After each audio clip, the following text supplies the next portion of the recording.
이거 와서 저기 빨리 진짜.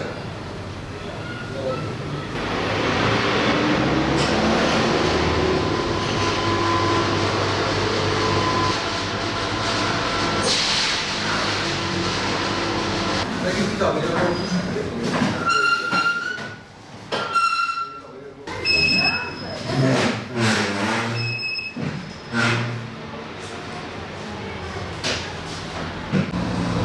일단 내가 무슨 말 있다 한다. 너무 뒷다리 görmemişsin.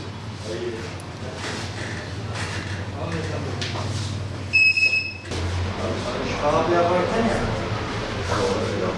Yani bu oklavana yaparken sonra zahmet geldi 65 olur. Faiz versin. Yani ne faizi var da? Şimdi bir avantajı yok.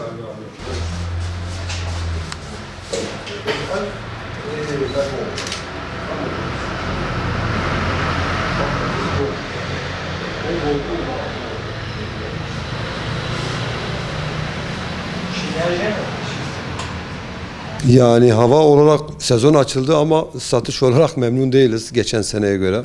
Geçen sene satışlarımız çok iyiydi. Bu yıl %50 iniş sağladı.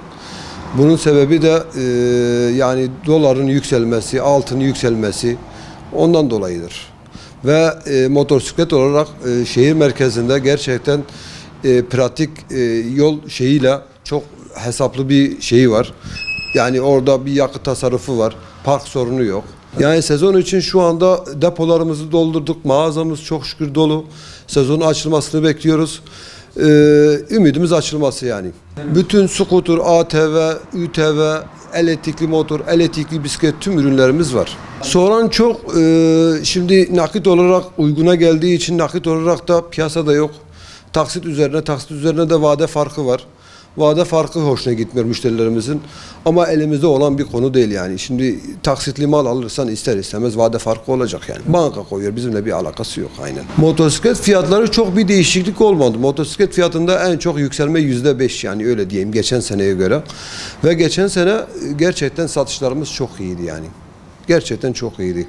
Bu yıl bilmiyorum bütün sektörlerde de mi düşüş var, bizde mi düşüş var emin değilim ama düşüş var yani bütün sektörlerde düşüş var. Geçen yıl böyle 1000 adete yakın satışımız oldu. Bu yıl daha 6. ayda olmamıza rağmen yani yaklaşık bir 200 adet, 250 adet, 300 adet ortalama diyelim satışımız olmuş.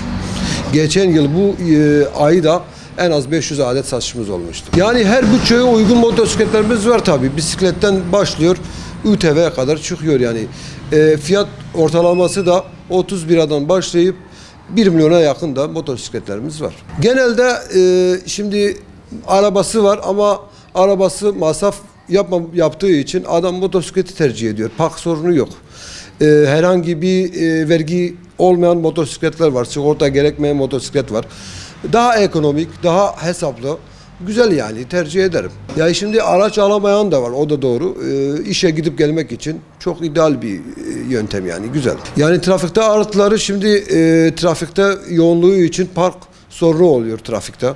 İkincisi ekonomik olarak düşündüğün zaman motosiklet çok daha ekonomik yani. Yavaş. Yavaş.